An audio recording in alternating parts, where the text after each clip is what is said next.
नमस्कार,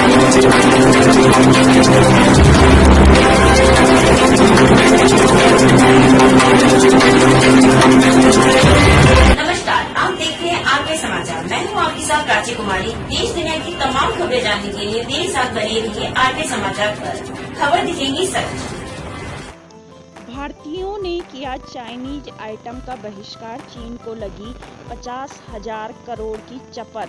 नई दिल्ली। इस बार दिवाली के मौके पर चीन में बने सामान की बिक्री में 50,000 करोड़ रुपए की कमी आई है। इसका मतलब ये कि इस बार दिवाली पर भारत के लोगों ने चाइनीज लड़ियां नहीं बल्कि मेड इन इंडिया लड़ियां खरीदी। इस बार लोगों ने चीन में बनी लक्ष्मी गणेश की मूर्तियां नहीं बल्कि भारत में बनी मूर्तियां खरीदी। और इस बार लोगों ने अपने घर चाइनीज दियों से नहीं बल्कि मेड इन इंडिया और मिट्टी से बनी दियों से रोशन किए हैं। आपको बता दें कि पिछले साल ही जी न्यूज ने ये अपील की थी कि गलवान के हादसे के बाद भारत के लोगों को चाइनीज सामान का बहिष्कार करना चाहिए। उस समय करीब 2 करोड़ लोगों ने हमें मिस्ड कॉल देकर ये प्रण लिया था कि वो चीन में बना सामान नहीं खरीदेंगे और आज जमीनी स्तर पर हमें इसका असर दिखाई दे रहा है।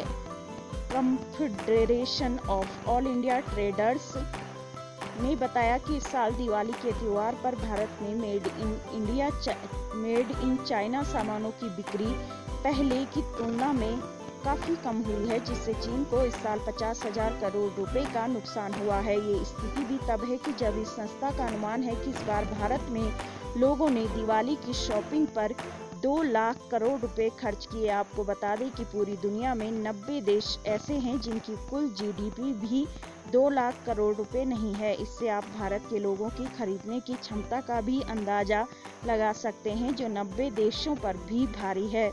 सोच बदलने में लगा है लंबा समय।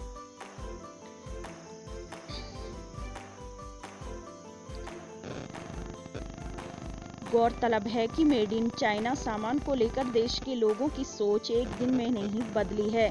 अगर आप पिछले 5 महीने के आंकड़े देखेंगे तो आपको पता चलेगा कि भारत के जो त्योहार पहले चीन के लिए पैसा छापने की मशीन बने हुए थे, अब उन मशीनों में जंग लगने लगा है। उदाहरण के लिए इस साल केवल राखी के त्योहार पर ही चीन को 5,000 करोड़ रुपए का नुकसान हुआ था, क्योंकि तब लोगों ने मेड इन चाइना की जगह भारत में बनी राखियों की ज़्यादा खरीदारी की थी। इस तरह गणेश चतुर्थी के मौके पर भी चीन में बनी मूर्तियों को भारत में ज़्यादा ग्राहक नहीं मिले। इससे तब चीन को लगभग 500 करोड़ रुपए का नुकसान हुआ था और इस बार दिवाली पर भी लोग भारत में बना ज़्यादा सामान खरीद रहे हैं। पिछले साल 30 जून को जी न्यूज ने मेड इन इंडिया नाम से एक मुहिम शुरू की थी, जिसका उद्देश्य था कि मेड इन चाइना सामानों को कड़ा जवाब देना।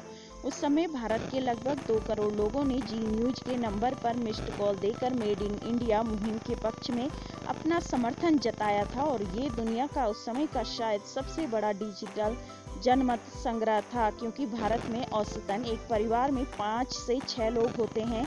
यानी जिन 2 करोड़ लोगों ने हमारे नंबर पर मिस्ड कॉल दी थी वो किसी न किसी मायने में देश के 10 से 12 करोड़ लोगों का प्रतिनिधित्व करते हैं। यानी आप समझ सकते हैं कि भारत में टेलीविजन पर न्यूज चैनल देखने वालों में से 100% लोग इस मुहिम में तब जी न्यूज के साथ जुड़ गए थे, क्योंकि भारत में न्यूज चैनलों के नियमित दर्शकों की संख्या 12 करोड़ 49 लाख ही है। यह एक खुशी का मौका है, क्योंकि जिस मुहिम की शुरुआत जी न्यूज ने पिछले साल की थी वो सिर्फ एक टीवी प्रोग्राम तक सीमित नहीं रही, बल्कि इस मुहिम ने सामाजिक बदलाव की एक ऐसी नींव रखी जिसे चीन चाहकर भी अब शायद हिला नहीं पाएगा। ब्यूरो रिपोर्ट, नई दिल्ली।